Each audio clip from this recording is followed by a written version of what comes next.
Tonight, live and at large. Till death do them part. And that's exactly how murdering husbands end their marriages.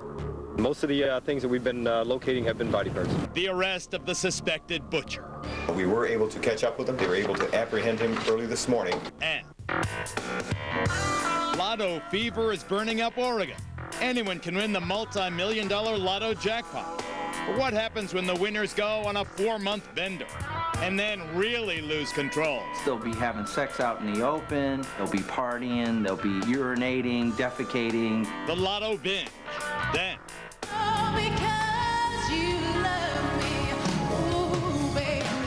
very tough, Antonella. I thought you were worse than last week.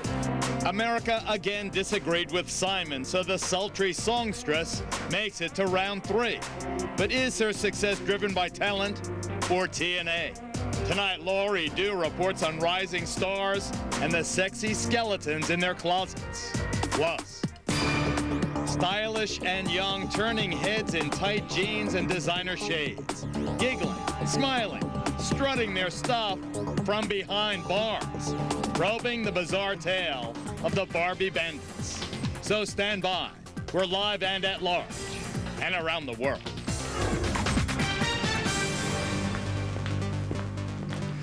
Hi, everyone. I'm Geraldo Rivera. Up front tonight, they forget that they're almost always the prime suspects when a spouse goes missing. Even as Melanie McGuire, a New Jersey woman accused of killing and dismembering her husband, goes on trial Monday, nearly 3 years after suitcases full of his body parts washed up in Chesapeake Bay, Virginia. A Michigan man suspected of killing and cutting up his wife is in custody tonight and is being treated for frostbite. Stephen Grant was captured after attempting to flee on foot in deep snow through a heavily wooded area in Michigan. He has been the only suspect since cops discovered parts of his wife's body in the couple's home where they live with their 2 small children in suburban Detroit. No, absolutely nothing. And I've told everyone who will listen that exact thing. I've had nothing to do with it. Murdering spouses all think they're so clever and original that if they're really careful, we won't suspect that they're just the latest in the melancholy chain. Remember this sincere lowlife? I had nothing to do with Lacey's disappearance. Even if you think I did, think about Lacey. And I know that there's a nation that wants to bring her home to our families.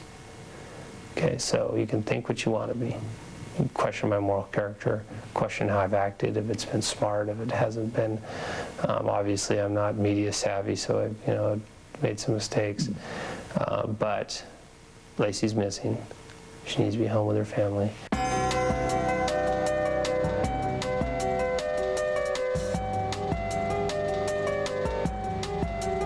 Lacey said she had a baby on the way, and Daddy-to-be got through a murderous tantrum.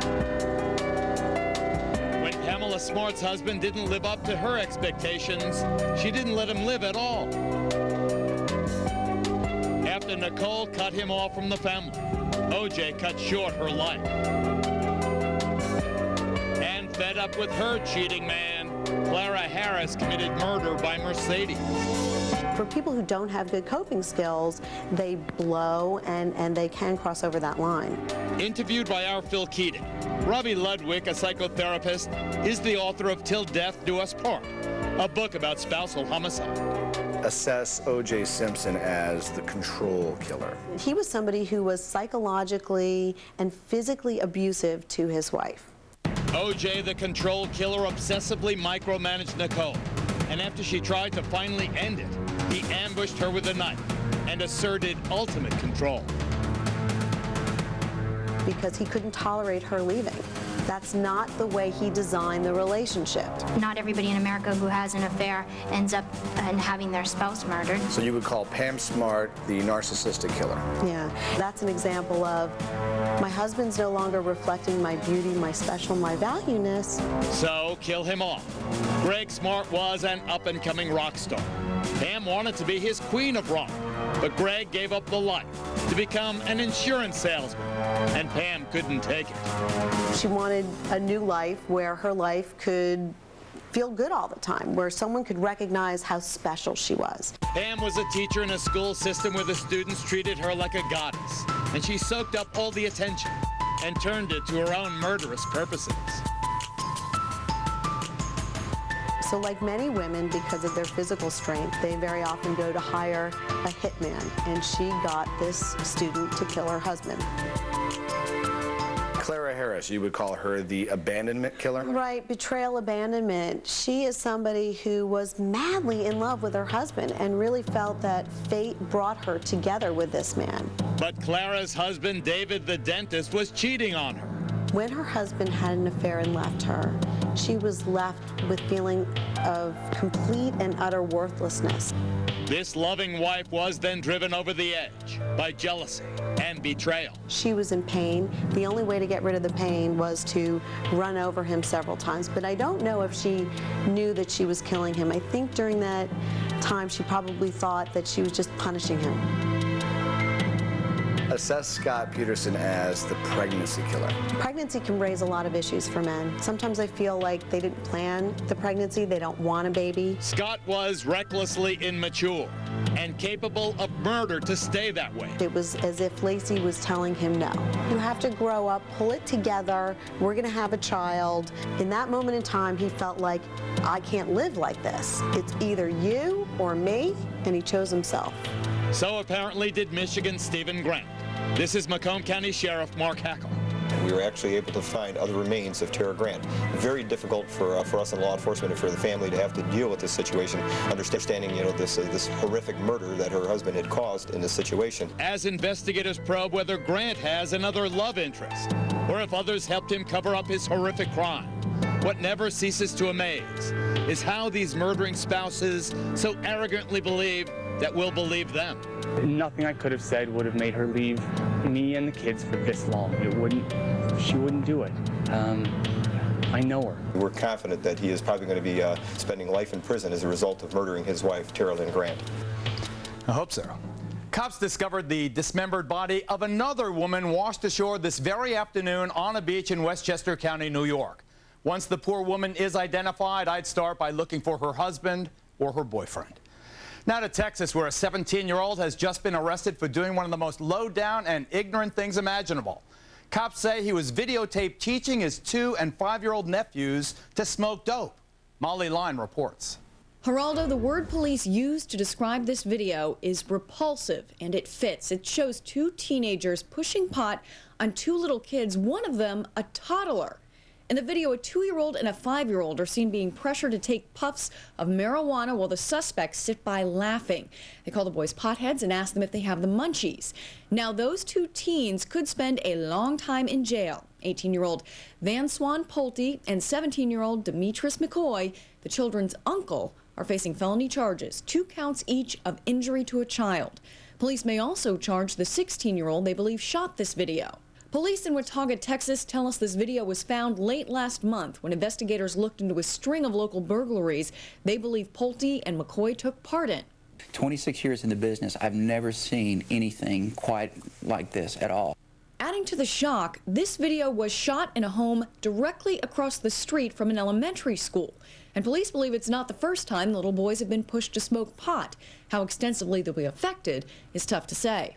I'm not aware of any research done on the effect of smoking marijuana in a 2-year-old. I think they'd have trouble getting a population to test. The mother of these 2 little boys says she was home at the time, but she claims she was sleeping in another part of the house and didn't know what was going on. The 2 children are now in the custody of Child Services. Geraldo? Molly, thanks. Still ahead, moving out of the dollhouse and into the big house, the Barbie bandits are busted. Wait until you hear what we found out about how the dumb divas spend their nights. That's next.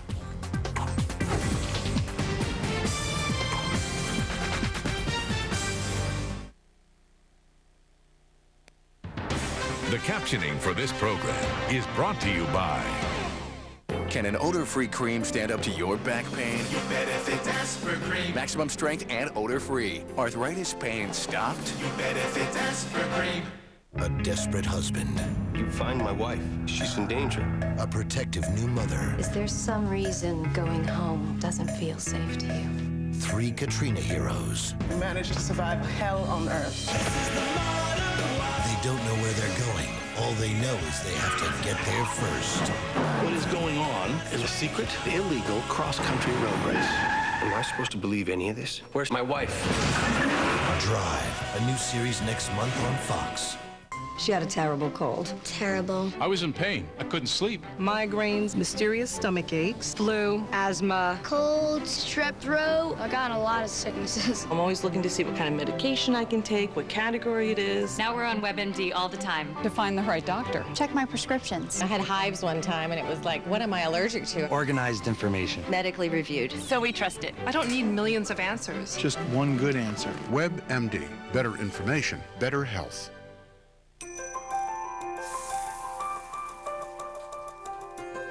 With Olay Age-Defying Body Wash, you can fight the look of aging all over. The moisturizing formula with Vitaniacin strengthens skin's moisture barrier in just 7 days for younger-looking skin. Keep time off your body with Olay and love the skin you're in. It was so frustrating, like a mystery I couldn't solve. Night after night, strange sensations in my legs kept me from falling asleep. So I had to get up and move when all I wanted to do was rest. I had restless leg syndrome. My doctor confirmed it. He said with restless leg syndrome, the symptoms usually get worse at night or in the evening when it's time to relax. And then he said something else, Requip. He said Requip would help relieve those RLS symptoms that kept me from getting to sleep. He told me what to watch for, that Requip may cause you to fall asleep or feel very sleepy during normal activities such as driving, or to faint or feel dizzy when you stand up. Tell your doctor if you experience these problems, or if you drink alcohol or are taking medicines that make you drowsy. Side effects include nausea, drowsiness, vomiting, and dizziness. Most patients were not bothered enough to stop taking Requip. Thanks to Requip, the RLS mystery is not keeping me up anymore. Ask your doctor if Requip can help put your RLS to rest.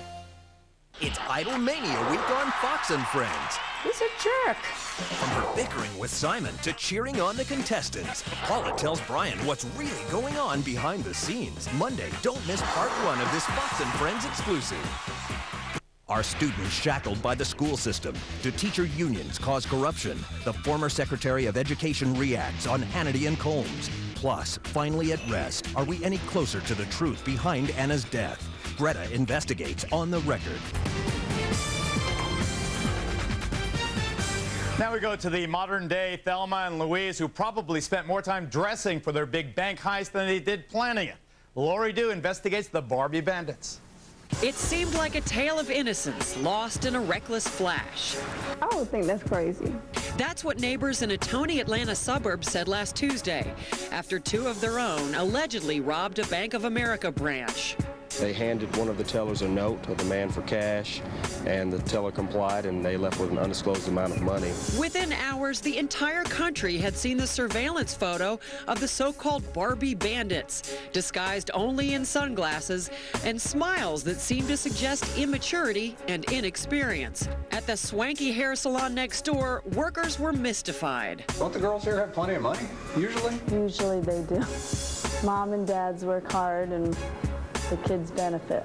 But their spree was short-lived. By Thursday, Heather Lynn Johnston and Ashley Nicole Miller were in custody after tipping generously for haircuts and makeovers while on the lam. The 19-year-olds are said to come from caring middle-class families. But from the beginning, one FBI agent theorized that these girls were different. It's going to the major leagues when you rob a bank. Police say the robbery was an inside job, that Heather and Ashley got help from a bank teller and another man believed to be the ringleader. And while neighbors describe the 2 as all-American girls, we've now discovered that they recently began working as strippers with an apparent taste for street life. In addition to felony theft, Ashley's facing charges that include methamphetamine trafficking, while Heather's accused of marijuana possession. Still, it's hard to shake the image of the Barbie bandits, looking like 2 blonde buddies out on a youthful frolic, leaving many to wonder what other secrets lurk beneath those glasses. Is this what you Atlanta girls do in your spare time after high school? You know, this gives Atlanta girls a bad name, and I have to say that I am not one of the Barbie bandits. But it just goes to show that these girls looked like everybody else. They come in with their tight jeans and their glasses on. It was really quite brazen. Well, put the glasses back on, though. All right. Now, I'm sure there's a reason I'm wearing. What well-educated girl would think that that's a disguise that nobody would recognize? You know, I don't think they thought they were going to get away with it. I think they may have been part of what this trend that criminologists are calling recreational robberies, where, you know, people are going out and robbing banks just to have a good time as much as getting the money. For the fun of it? But, you know, this is actually quite serious, because I just want to reiterate that Ashley Miller, in addition to those the theft charges, she also has been charged with ecstasy possession and Heather with marijuana possession, and that's very serious. Well, they're going to be in real hot water now. Joining Laurie and me now is Ken Eisman. Ken's the news editor for the Marietta Daily Journal, the local paper down there. So what's the buzz? Are people feeling sorry for them? Are people angry at these girls? What, generally speaking, are people feeling? People are not feeling sorry for these girls, no. So is there anger directed toward them, Ken? I mean, they're being treated pretty lightly. Even though they're being charged with theft, they're not being charged with bank robbery. No, and that actually has sparked some outrage within the community that they're not being charged with robbery. So yeah, my source has emailed me today. The black community specifically is outraged over that.